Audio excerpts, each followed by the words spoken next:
என் பெயர் கார்த்திக். வயது 31. இன்று என் இதயம் வழக்கத்திற்கு மாறாக துடித்துக் கொண்டிருந்தது. இதற்கு முன் எத்தனையோ முறை என் அத்தை மலர்விழியின் வீட்டில் தங்கியிருக்கிறேன். ஆனால் அன்றைக்கு என் இதயம் சொன்ன செய்தி வேறாக இருந்தது. என் எண்ணங்களும் வேறாக இருந்தன. திடீரென கேட்ட டப் டப் சத்தம் என்னை சுயநினைவுக்கு கொண்டு வந்தது. அது என் சித்தப்பா அருணின் பழைய மோட்டார் சைக்கிள் சத்தம். அவர் வீட்டை விட்டு கிளம்பி தெருமுனையை தாண்டி சென்றார்.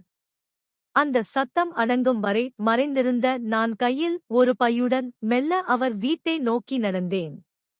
சித்தப்பா வேலைக்கு சென்ற பிறகு அத்தை தனியாகத்தான் இருப்பார் என்பது எனக்கு தெரியும். வாசலில் நின்றபடி படபடக்கும் கைகளுடன் கதவை தட்டினேன். யார் அது? அத்தையின் குரல் கேட்டது. காலணிகள் தரையில் தேயும் சத்தம் நெருங்கி வந்தது. நான் கையில் இருந்த பையை முதுகுக்கு பின்னால் மறைத்துக் கொண்டேன். நான்தான் அத்தை, கார்த்திக் வந்திருக்கேன்.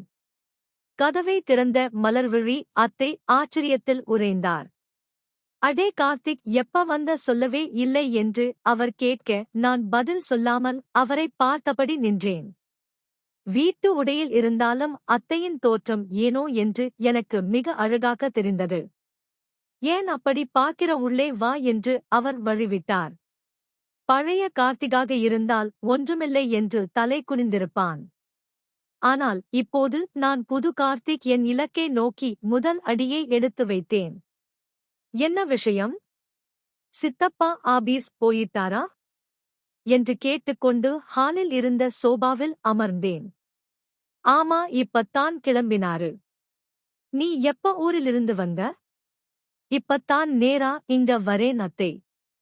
உங்களுக்கு ஒரு சந்தோஷமான செய்தி சொல்லணும் என்றேன். அத்தை அணிந்திருந்த அந்த சுடிதாரில் பல வருடங்கள் பழசு என்பது பார்த்தாலே தெரிந்தது. அது அவர் உடலோடு ஒட்டி அவருக்கு இன்னும் மெருகூட்டியது.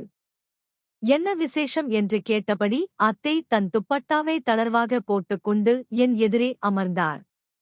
எனக்கு வேலை கிடைச்சிருக்கு அத்தை. ஒரு பெரிய கார்மெண்ட் ஸ்டோர்ல மேனேஜரா சேர்ந்துட்டேன் என்றேன் பெருமையுடன்.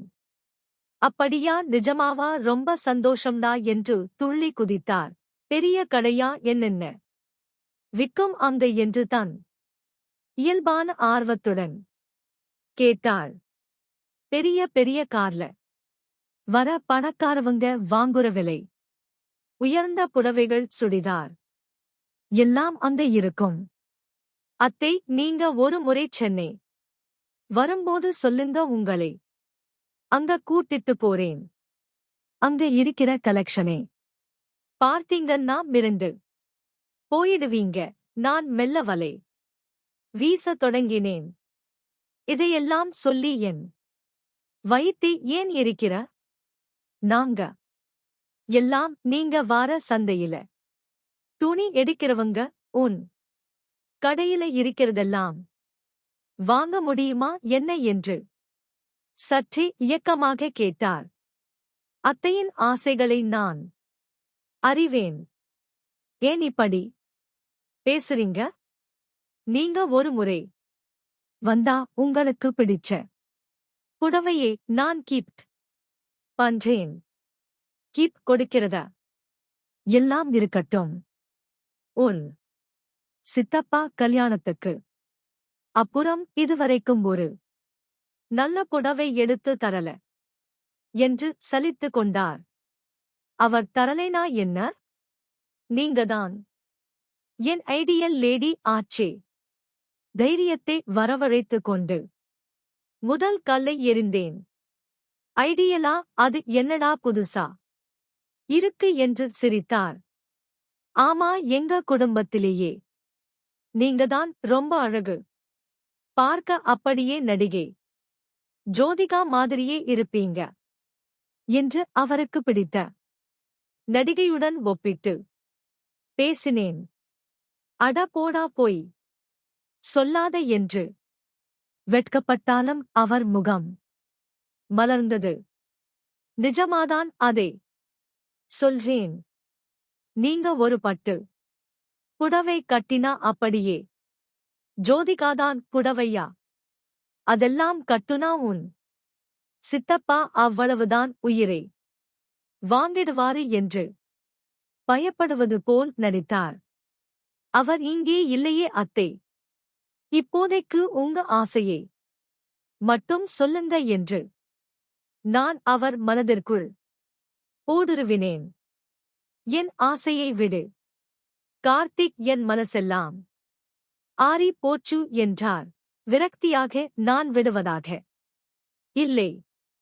சரி அத்தை, உங்க இஷ்டம். நான் கூட உங்களுக்கு ஒரு புடவை கட்டி காட்டி நீங்க எவ்வளவு அழகுன்னு புரிய வைக்கலாம்னு நினைச்சேன்.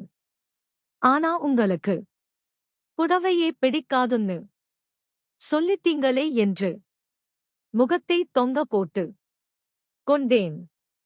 யாரு சொன்னா எனக்கு பிடிக்காதுன்னு என்று சட்டென்று கேட்டார். அப்போ பிடிக்குமா? அப்படின்னா அடுத்த முறை வரும்போது ஒரு அழகான புடவை வாங்கிட்டு வரட்டுமா? யாருக்கும் தெரியாது. இது நமக்குள் இருக்கிற ரகசியம் என்றேன் மெல்லிய குரலில். அத்தே யோசித்தார். சரி, பார்க்கலாம். ஆமா, இவ்வளவு பேசுறியே, இந்த முறை வரும்போதே வெறும் கையோடவா வந்த என்று செல்லமாக கோபித்தார். நான் சிரித்துக் கொண்டே பையை நீட்டினேன். உங்களுக்காக ஒரு கிப் கொண்டு வந்திருக்கேன்.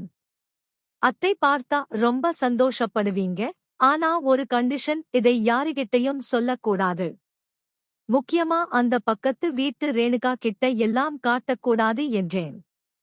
அவளுடன் பையை வாங்கிய அத்தை அதிலிருந்த நீல நிற சுடிதாரை பார்த்ததும் கண்கள் விரிந்தது.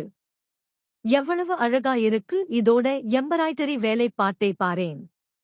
இதை என் தம்பி கல்யாணத்துக்கு போட்டுக்கலாம்னு இருக்கேன் என்றார் உற்சாகமாக. அத்தை ஒரு முறை போட்டு பார்த்துட்டு வாங்க, அளவு சரியா இருக்கான்னு செக் பண்ணலாம் என்றேன். அவர் தயங்கியபடி அறைக்குள் சென்றார். சில நிமிடங்களில் கார்த்திக், இது நல்லா பபிட் ஆகுது. ஆனா சின்னதா ஏதோ சரி இல்லாத மாதிரி இருக்கு என்று உள்ளிருந்து குரல் கொடுத்தார். நான் மெல்ல அறைக்கதவு வரை சென்றேன். வெளியே வந்து காட்டுங்க அத்தை. நான் எப்படின்னு சொல்றேன் என்றேன். அத்தை கதவை திறந்து வெளியே வந்தபோது அந்த நீல நிற உடையில் தேவதை போல தெரிந்தார். வா அத்தை, உண்மையிலேயே நீங்க ஜோதிகாவை விட அழகா இருக்கீங்க என்று அவர் கையை பிடித்து கண்ணாடி முன் நிறுத்தினேன். அவர் முகம் சிவந்தது. சென்னையில வேலை கிடைச்ச உடனே ரொம்ப புத்திசாலி ஆகிட்ட போல என்றார். புத்திசாலி எல்லாம் இல்ல அத்தை, என் முதல் சம்பளத்துல 7000 ரூபாய் கொடுத்து வாங்கின டிரஸ் இது. ஏன்னா உங்க மேல எனக்கு அவ்வளவு அக்கறை என்று உணர்ச்சிகரமாக பேசினேன். என் மேல உனக்கு ஏன் இவ்வளவு அக்கறை கார்த்திக்? உன் சித்தப்பா கூட என்னை இப்படி பார்த்துக்கிட்டது இல்லையே என்று கண்கள் பணிக்க கேட்டார். அவருக்கு உங்க அருமை தெரியல அத்தை, ஆனால் எனக்கு தெரியும் என்று நான் சொல்ல அவர் மௌனமாக என்னை பார்த்தார். அந்த மௌனத்தில் 1000 அர்த்தங்கள் இருந்தன. அவருக்கு உங்க அருமை தெரியல அத்தை என்று நான் மெல்ல சொல்ல மலர்விழி அத்தை பெருமூச்சு விட்டார். ஆமா கார்த்திக், நீ சொல்றது நிஜம்தான். மனுஷன் ஒரு நாளாவது என்னை பாராட்டி பேசியிருக்காரா? அவருக்கு எதுவுமே தெரியாது என்றார் வருத்தத்துடன். சரி அத்தை, நான் ஒன்னு சொல்லவா, தப்பா எடுத்துக்க மாட்டீங்களே என்று அவர் கண்களை பார்த்து பேசினேன். நம்ம 2 பேரும் இப்போ ஃப்ரெண்ட்ஸ் மாதிரிதானே சொல்லு என்றார் அத்தை. அத்தை, அங்க சென்னையில வேலை பார்க்கிற இடத்துல விதவிதமான பொண்ணுங்களை பார்க்கிறேன்.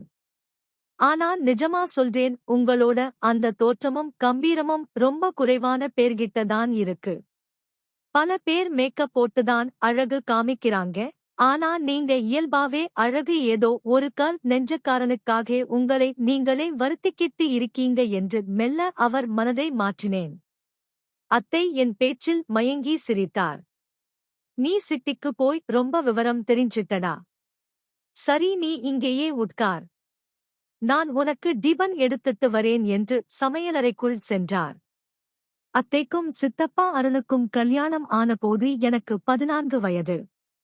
அப்போது அத்தைக்கு 28 இருக்கும். அன்றையிலிருந்து இன்று வரை எங்களுக்கு ஒரு நல்ல நெருக்கம் உண்டு. என் அத்தை மோகனா சொன்னது சரிதான். அன்பாக பேசி நம்பிக்கையை வெல்லும் ஆண்களிடம் பெண்கள் சீக்கிரம் மனதை திறந்து விடுவார்கள். நான் கொண்டு வந்த பையிலிருந்து ஒரு ஃபேஷன் பத்திரிகையை எடுத்து புரட்டினேன். அதில் விதவிதமான மாடல்கள் புடவை கட்டியிருந்தனர். அத்தை டிபன் தட்டுடன் வந்தவர், என்னடா இது, ஏதோ புத்தகம் பார்க்கிற என்று கேட்டார். இது எங்க ஸ்டோரோட கேட்டலா கத்தே. பாருங்க எவ்வளவு அழகான டிசைன்கள் இருக்குன்னு என்று அவரிடம் கொடுத்துவிட்டு நான் சாப்பிடத் தொடங்கினேன். அவர் ஆர்வமாக புரட்டினார். அடே எவ்வளவு பெரிய வேலைப்பாடுகள் என்று ஆச்சரியப்பட்டார். நான் சட்டென்று அந்த பக்கத்தை புரட்டி பட்டு புடவைகள் பகுதிக்கு கொண்டு சென்றேன்.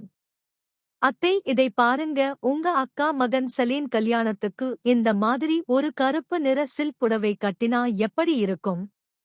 ஊரே உங்களை திரும்பி பார்க்கும். உங்க சொந்தக்காரங்க எல்லாம் பொறாமையில வயிறு எரிய போறாங்க என்றேன். நிஜம்தான், ஆனா உங்க சித்தப்பாவுக்கு இதெல்லாம் பிடிக்காது. எனக்கும் இவ்வளவு விலை கொடுத்து வாங்க வசதி இல்லையே என்று வாடினார். நான் ஒரு முக்கியமான கேள்வியை கேட்டேன். ஆமா, சலேன் கல்யாணத்துக்கு சித்தப்பா வராரா? அதான் இப்போ பெரிய பிரச்சனையே, அவருக்கு லீவு கிடைக்கிறது கஷ்டம்னு சொல்லிட்டு இருக்காரு. அவர் வந்தாலும் வராட்டியும் நான் கட்டாயம் போகணும். நான் அவர் அருகில் நெருங்கி அமர்ந்து மெல்லிய குரலில் சொன்னேன், அத்தை, இப்ப பாருங்க, எல்லா பிரச்சனையும் முடிஞ்சிருச்சு. சித்தப்பா வரலன்னா உங்களுக்கு எந்த கட்டுப்பாடும் கிடையாது. நீங்க சுதந்திரமாயிருக்கலாம். அத்தை யோசித்தார். நீ சொல்றது சரிதான். ஆனா இவ்வளவு விலை உயர்ந்த புடவைக்கு எங்கே போறது? அதை நான் பார்த்துக்கிறேன் அத்தை. எங்க கடையில இருந்தே நான் உங்களுக்கு பிடிச்ச ட்ரெஸ்ஸை எடுத்துட்டு வரேன். கல்யாணம் முடிஞ்சதும் என்கிட்ட திருப்பி கொடுத்துடுங்க, உங்களோட கௌரவமும் குறையாது, செலவும் மிச்சம் என்றேன் லாவகமாக. அத்தை சந்தோஷத்தில் துள்ளினார். நிஜமா? வாடா, தேங்க்ஸ் கார்த்திக் என்று என் கைகளை பற்றி கொண்டார். என் கைகள் அவர் கைகளை தொட்டபோது எனக்குள் ஒரு மின்னல் வெட்டியது. ஆனா அத்தை, ஒரு சின்ன பிளான் இருக்கு. சலேன் கல்யாணத்துக்கு நீங்க ஒரு நாளைக்கு முன்னாடியே கிளம்பி சென்னைக்கு வந்துடுங்க. அன்னைக்கு நைட் என்கிட்ட இருக்கிற ட்ரெஸ்ஸை எல்லாம் ட்ரையல் பார்த்துட்டு அப்புறம் கல்யாணத்துக்கு போங்க என்றேன். அத்தைக்கு யோசனை பிடித்திருந்தது. சூப்பர் பிளான், ஆனா உன்னை நினைத்தேன், நீயும் என் கூடவே கல்யாணத்துக்கு வரியா என்று அவர் ஒரு புதிய கோரிக்கையை வைத்தார். நான் திகைத்தேன். அத்தை, நான் எப்படி வர முடியும்? என்னை யார் கூப்பிட்டா? அதை நான் பார்த்துக்கிறேன். நீயும் சலீனும் ஏற்கனவே நல்ல ஃப்ரெண்ட்ஸ் தானே? உங்க சித்தப்பா கிட்ட கார்த்திகே சலீன் போன் பண்ணி கூப்பிட்டான். அதனால அவனும் சென்னை வழியா என் கூட வரான்னு சொல்லிறேன். அவர் உன்னை சென்னை பஸ்ல ஏத்தி விடுவாரு. அங்கிருந்து நாம 2 பேரும் ஜாலியா கல்யாணத்துக்கு போகலாம் என்று குதூகலித்தார். நான் மாட்டிக்கொண்டேனா அல்லது எனக்கு ஒரு வாய்ப்பா என்று புரியவில்லை. சரி அத்தை, ஆனால் நான் சொன்ன மாதிரி ஒரு அழகான பட்டுப்புடவை கொண்டு வருவேன். அதை நீங்க கட்டிட்டு வரப்போ நீங்க அப்படியே ஜோதிகா மாதிரி இருக்கணும் என்றேன் கிண்டலாக. போடா சேட்டை பிடிச்சவனே, நான் உனக்கு அத்தைடா, கொஞ்சம் பயபக்தியா இரு என்றே வெட்கத்துடன் என்னை அடித்தார். இருக்கட்டும் அத்தை, ஆனா நாம இப்போ ஃப்ரெண்ட்ஸ், ஒரு சத்தியம் பண்ணுங்க. இந்த சலீன் கல்யாணத்தை நீங்க முழுசா என்ஜாய் பண்ணணும். உங்க மனசுல இருக்கிற கவலை எல்லாம் மறந்துடணும், சரியா என்று என் கையை நீட்டினேன். அத்தை சிரித்துக்கொண்டே என் கையை தட்டி சத்தியம் செய்தார். நிச்சயமா அத்தை, இந்த முறை உங்க சொந்த ஊர்ல எல்லாரும் உங்களை பார்த்து வியக்க போறாங்க. அந்த கெட்ட மனுஷனை விட்டுட்டு உங்க அழகை கொண்டாடுற இடத்துக்கு வாங்க என்று நான் வலை விரித்தேன். நிஜமாவாடா? ஒருவேளை யாருக்காவது தெரிஞ்சா என்று மலர்விழி. அத்தை கொஞ்சம் தயங்கினார். யாருக்கு தெரியப் போகுது? நீங்க ஒரு நாளைக்கு முன்னாடியே கிளம்பி சென்னைக்கு வந்துடுங்க. உங்களுக்கு புடிச்ச ட்ரெஸ்ஸை ட்ரையல் பார்த்துக்கலாம். அப்படியே உங்களை சுத்தி காமிக்கிறேன். என் கூட வருவீங்கல்ல என்று நான் கொஞ்சம் குறும்பாக கேட்டேன். கார்த்திக், நீ ரொம்ப விவரம் தெரிஞ்சவனா ஆயிட்டடா. சரி, யோசிச்சு சொல்றேன் என்றார். அவர் யோசிச்சு சொல்றேன் என்று சொன்னபோதே என் பாதி வலைக்குள் அவர் விழுந்துவிட்டார் என்று எனக்கு புரிந்தது. அத்தை, நான் கிளம்புறேன். பெரியம்மா வீட்டுக்கு ஒரு 8 போயிட்டு அப்படியே ஊருக்கு போகணும். ஆனா ஒன்னு, நான் சொன்ன எதையும் பெரியம்மா கிட்ட சொல்லிடாதீங்க என்று அவர் தோள் மீது உரிமையுடன் கை வைத்தேன். அதெல்லாம் சொல்ல மாட்டேன்டா. ஆனா அந்த சென்னை பயணமும் திரசும் என்று அவர் இழுக்க அவர் மனதிற்குள் இருக்கும் அந்த சின்ன நடுக்கமும் ஆசையும் எனக்கு தைரியத்தை கொடுத்தது. அத்தை, நான் இருக்கேன், கவலைப்படாதீங்க. சலீன் கல்யாணம் உங்க வாழ்க்கையில மறக்க முடியாத ஒன்றாயிருக்கும் என்று உறுதி அழைத்துவிட்டு அங்கிருந்து கிளம்பினேன். நேராக பெரியம்மா வீட்டுக்கு சென்றேன். வாசலில் நுழையும் போதே குழந்தைகளின் கூச்சல் காலை பிளந்தது. கொஞ்சம் சும்மா இருங்கடா சாத்தானோட பிள்ளைகளா என்று பெரியம்மாவின் கத்தலம் கேட்டது. என்னை தற்செயலாக பார்த்த அவர் மகன் யாசிர் கார்த்திக் அண்ணா என்று கத்திக்கொண்டே ஓடி வந்து என்னை கட்டிக்கொண்டான். பின்னாடியே நாசிரும் வந்து ஒட்டி கொண்டான். அடே விடுங்கடா என்று அவர்களை விலக்கிவிட்டு நிமிர்ந்தேன். அங்கே சபா நின்று கொண்டிருந்தாள். தலைக்கு துப்பட்டா கூட இல்லாமல் விளையாடி முடித்த களைப்பில் மூச்சிறைக்க நின்று அவளை பார்த்தபோது எனக்கு தூக்கி வாரி போட்டது. நேற்றைய சிறுமி இன்று வளர்ந்த இளம்பெண்ணாக தெரிந்தாள். கார்த்திக் அண்ணா, நான் இப்போ உங்க தோள் உயரத்துக்கு வளர்ந்துட்டேன். பாத்தீங்களா என்று அவள் மலையாக கேட்க நான் ஒரு நிமிடம் தடுமாறி போனேன். அவளை விடு கார்த்திக், இவளுக்கு இன்னும் விவரம் வரல. எப்பவும் இப்படித்தான் துப்பட்டா இல்லாமல் திரியரா என்று சமையலறையில் இருந்து வந்த பெரியம்மா சொன்னார். ஆச்சரியம் என்னவென்றால் முன்பு என்னை பெட்டி பயல் என்று திட்டும் பெரியம்மா அன்று என்னை வாஞ்சையோடு வரவேற்றார். நெற்றியில் முத்தமிட்டு, வாடா கண்ணா, சென்னை வேலை எப்படி இருக்கு? சபா அண்ணனுக்கு டீ போடு, நாசிர் போய் சூடா சமோசா வாங்கிட்டு வா என்று அதிகாரமிட்டார். இந்த மாற்றத்திற்கு காரணம் நான் வீட்டுக்கு வருவதற்கு முன் அனுப்பி வைத்த பணம்தான் என்பது எனக்கு தெரியும். இதெல்லாம் என் இன்னொரு அத்தை மோகனா கொடுத்த ஐடியா. சாப்பிட்டு முடித்த பின் அந்த வீட்டின் மொட்டை மாடி அறைக்கு சென்றேன். கடந்த 12 வருடங்களாக நான் வாழ்ந்த அறை அது. அந்த பழைய கயிற்று கட்டிலில் படுத்தபடி பழைய நினைவுகளை அசை போட்டேன். நாங்கள் 3 குடும்பங்கள். என் அப்பா பெரியப்பா சபீக், அப்புறம் சித்தப்பா அருண். என் அப்பா ஒரு விபத்தில் இறந்த பிறகு 13 வயதில் அனாதையாக நின்ற என்னை இந்த பெரியம்மாதான் கூட்டிட்டு வந்தார். அப்போது யாசிர் கை குழந்தை. மலர்விழி அத்தை இன்னும் குடும்பத்திற்குள் வரவில்லை. இன்று எனக்கு 26 வயது. சரியாக 13 வருடங்கள் கழித்து எனக்கான காலம் கணித்திருக்கிறது. 13 வருஷம் போனா பால் அடைந்த இடமும் குப்பை மேடும் கூட கோபுரமாகும் என்பார்கள். என்னை மதிக்காத இந்த ஊரும் என் உறவுகளும் இன்று என் பணத்திற்காக காத்திருக்கிறார்கள். ஆனால் என் கண்கள் மலர்விழி அத்தையையும் மனது மோகனா அத்தையையும் சுற்றி வந்தது. என் வாழ்க்கை இனி ஒரு புதிய பாதையில் பயணிக்கப் போகிறது என்று மட்டும் எனக்கு தெளிவாக தெரிந்தது. மொட்டை மாடி அறையில் படுத்திருந்த கார்த்திகின் மனதில் அத்தை மோகனாவின் முகம்தான் நிழலாடியது. கிராமத்து உறவுகளின் ஏழ்மையையும் இயக்கங்களையும் எப்படி கையாள வேண்டும் என்று மோகனாதான் அவனுக்கு கற்றுக் கொடுத்திருந்தார். பணம் பாதாளம் வரை பாயும் கார்த்திக். அந்த பணத்தை காட்டி உன்னை சுற்றி ஒரு மாயையை உருவாக்கு. உன் உறவுகளின் பலவீனத்தை உன் பலமாக மாற்றிக்கொள். மோகனா அத்தை சொன்ன இந்த வார்த்தைகள் அவன் காதுகளில் ஒலித்துக் கொண்டே இருந்தன. அன்று மாலை கிளம்பும் முன் பெரியம்மா இபத்திடம் சென்று, பெரியம்மா, நான் சென்னைக்கு கிளம்புறேன். சலீன் கல்யாணத்துக்கு நான் கண்டிப்பா வருவேன். அப்போ சபாவுக்கும் நாசிருக்கும் இன்னும் நிறைய கிப்ஸ் கொண்டு வரேன் என்றேன். பெரியம்மா வழிந்தோடி வழியனுப்பி வைத்தார். சென்னைக்கு திரும்பிய 2 நாட்கள் என் போன் எப்போது அடிக்கும் என்ற எதிர்பார்ப்பிலேயே கழிந்தது. 3வது நாள் இரவு 10 மணிக்கு ஒரு புதிய எண்ணிலிருந்து அழைப்பு வந்தது. ஹலோ கார்த்திக், நான்தான் மலர்விழி அத்தை பேசுறேன்.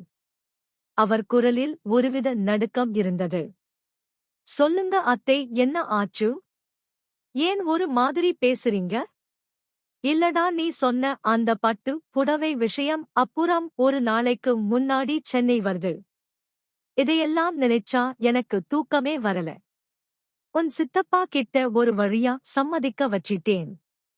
கல்யாணத்துக்கு முதல் நாளே நிதி நாங்க ஸ்டேஷன்ல வந்து கூட்டிட்டு போவான். அங்கிருந்து 2 பேரும் சலீன் வீட்டுக்கு போகலாம்னு சொல்லிட்டேன். அவர் சரின்னு சொல்லிட்டாரு. நான் மெல்ல சிரித்து கொண்டேன். அப்போ பிளான் ஓகேதானே? அத்தை பட்டுப்புடவை ரெடி பண்ணிடட்டுமா? இருக்கட்டும் கார்த்திக். ஆனா அந்த கிப்னு ஒன்னு சொன்னியே, அது என்னடா?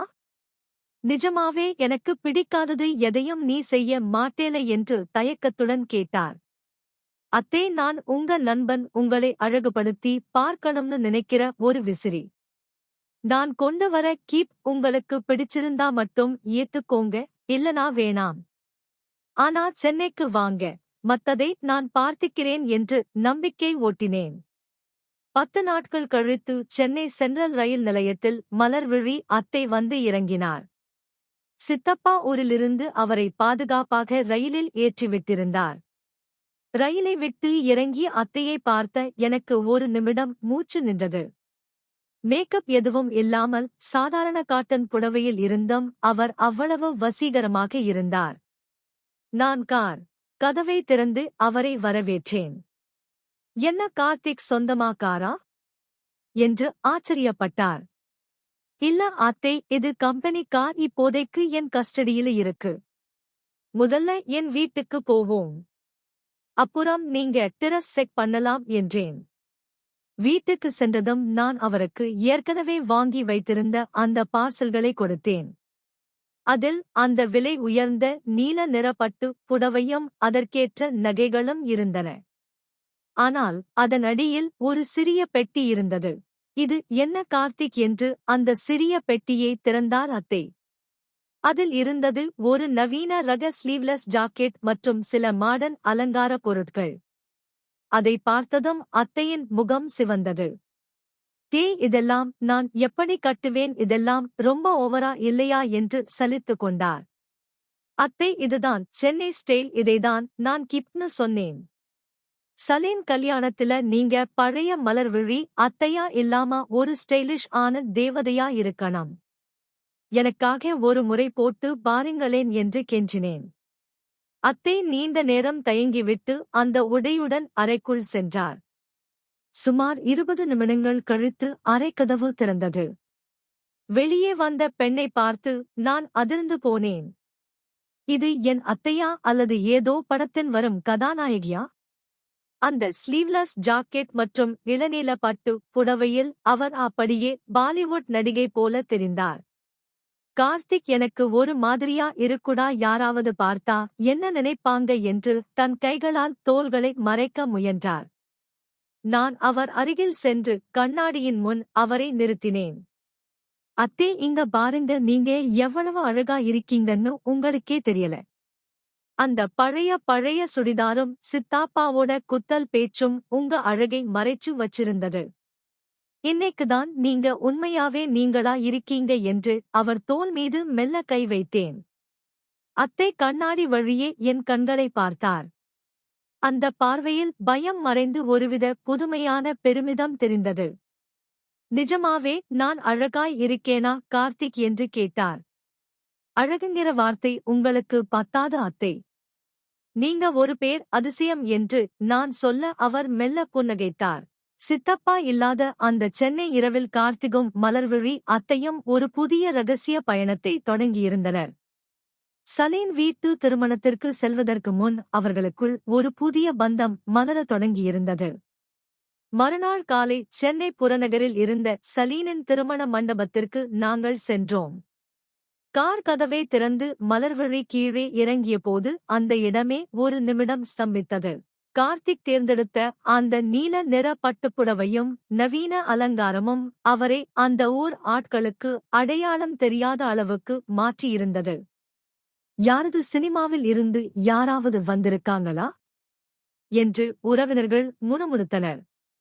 பெரியம்மா இபத்து ஓடி வந்து, அடியே மலர்விழி, இது நீயா? என்னடி இப்படி மாறிட்ட? அப்படியே அடையாளம் தெரியல என்று ஆச்சரியத்தில் வாயடைத்து போனார். அத்தைக்கு ஒரு பக்கம் பெருமையாகவும் மறுபக்கம் லேசான நடுக்கமாகவும் இருந்தது. நான் அவருக்கு பின்னால் ஒரு பாதுகாவலன் போல நின்று புன்னகையோடு இதையெல்லாம் ரசித்துக் கொண்டிருந்தேன். திருமணம் முடிந்து வரவேற்பு நிகழ்ச்சி நடந்து கொண்டிருந்த போது யாரும் எதிர்பார்க்காத ஒன்று நடந்தது. ஊரிலிருந்து வரமாட்டேன் என்று சொன்ன சித்தப்பா அருண் திடீரென மண்டபத்திற்குள் நுழைந்தார். அத்தையை பார்த்த சித்தப்பாவின் கண்கள் சிவந்தன. கூட்டத்திற்கு நடுவே அத்தையை தனியாக அழைத்துச் சென்றார். என்ன இதெல்லாம்? குடும்ப பொண்ணு இப்படித்தான் திரஸ் பண்ணுவாளா? யாரை கேட்டு இந்த மாதிரி ஜாக்கெட் எல்லாம் போட்ட என்று எகிரனார். அத்தை ஒரு நிமிடம் அழுது விடுவார் என்று நான் நினைத்தேன். ஆனால் கடந்த 2 நாட்களாக நான் அவருக்கு ஊட்டிய தன்னம்பிக்கை அங்கே வேலை செய்தது. ஏன் இப்படி சத்தம் போடுறீங்க? இது சென்னை. இங்கே இது சாதாரணம்தான். கார்த்திக் தான் ஆசைப்பட்டு இதை எடுத்துக் கொடுத்தான். என் ஆசைகளை என்னைக்கு நீங்க மதிச்சிருக்கீங்க? இன்னைக்கு ஒரு நாள் நான் சந்தோஷமாய் இருக்கிறது உங்களுக்கு பிடிக்கலையா? என்று அத்தை தைரியமாக திருப்பி கேட்டார். சித்தப்பா அருண் முதன்முறையாக தன் மனைவியின் இந்த ஆக்ரோசமான முகத்தை பார்த்து மிரண்டு போனார். அத்தையின் இந்த மாற்றத்திற்கு பின்னால் கார்த்திக் இருக்கிறான் என்பது அவருக்கு புரிந்தாலும் என்னால் இன்று அந்த தார்மீக அதிகாரத்தை அவரிடம் செலுத்த முடிந்தது. ஏனெனில் அந்த வீட்டின் பொருளாதார தேவைகளை இப்போது நான் கவனித்துக் கொண்டிருந்தேன். திருமணம் முடிந்து திரும்பும் வழியில் நான் மலர்விழி அத்தையிடம் கேட்டேன். இப்போ எப்படி இருக்கு அத்தை, பயம் போயிடுச்சா? அத்தை என் கைகளை பற்றி கொண்டார். கார்த்திக், இத்தனை வருஷமா நான் ஒரு கூண்டுக்குள்ள இருந்த மாதிரி உணர்ந்தேன். இன்னைக்குதான் நான் எனக்காக வாழ்ந்திருக்கேன். இதுக்கெல்லாம் காரணம் நீதான் என்றார் நிகழ்ச்சியுடன். அப்போதுதான் எனக்கு மோகனா அத்தை சொன்னதன் முழு அர்த்தமும் புரிந்தது. உறவுகளை பணத்தால் மட்டும் கட்டி போட முடியாது. அவர்களுக்கு தேவையான அங்கீகாரத்தையும் சிறிய சுதந்திரத்தையும் கொடுப்பதன் மூலம் அவர்களை நம் வசப்படுத்தலாம். மலர்விழி அத்தை இப்போது என் ரகசிய கூட்டாளி. சித்தப்பாவுக்கு தெரியாமல் எங்களுக்கென்று ஒரு தனி உலகம் உருவானது. அதேபோல் பெரியம்மா இபத்து வீட்டு பொறுப்புகளையும் நான் கையில் எடுத்திருந்தேன். ஒட்டுமொத்த குடும்பமும் இப்போது என் சொற்படி ஆடும் நிலைக்கு வந்தது. கார்த்திக் சென்னைக்கு திரும்பும்போது அவன் வெறும் மேனேஜராக மட்டும் திரும்பவில்லை. ஒரு சிதறி கடந்த குடும்பத்தை தன் கட்டுப்பாட்டுக்குள் கொண்டு வந்த சூத்திரத்தாரியாக திரும்பினான். அன்பு, அதிகாரம், ஆசை, இந்த மூன்றையும் சரியான விதத்தில் கலந்தால் யாரையும் வெல்லலாம் என்பதை அவன் மோகனா அத்தையிடமிருந்து கற்றுக்கொண்டான். மலர்விழி அத்தையின் அந்த நீல நிற புடவை வெறும் ஆடை மட்டுமல்ல, அது கார்த்திக் தன் அதிகாரத்தை நிலைநாட்டிய வெற்றிக்கொடி. வாழ்க்கை என்பது சதுரங்கம் போன்றது. காய்களை சரியாக நகர்த்த தெரிந்தால் கார்த்திகை போன்ற சாதாரணமானவர்களும் ராணிகளை தன் பக்கம் இழுத்து வெற்றி பெற முடியும். இது போன்ற கதைகளை தொடர்ச்சியாக கேட்க லைக் பண்ணுங்க, ஷேர் பண்ணுங்க, கமெண்ட் பண்ணுங்க, மறந்து விடாமல் சப்ஸ்கிரைப் பண்ணுங்க.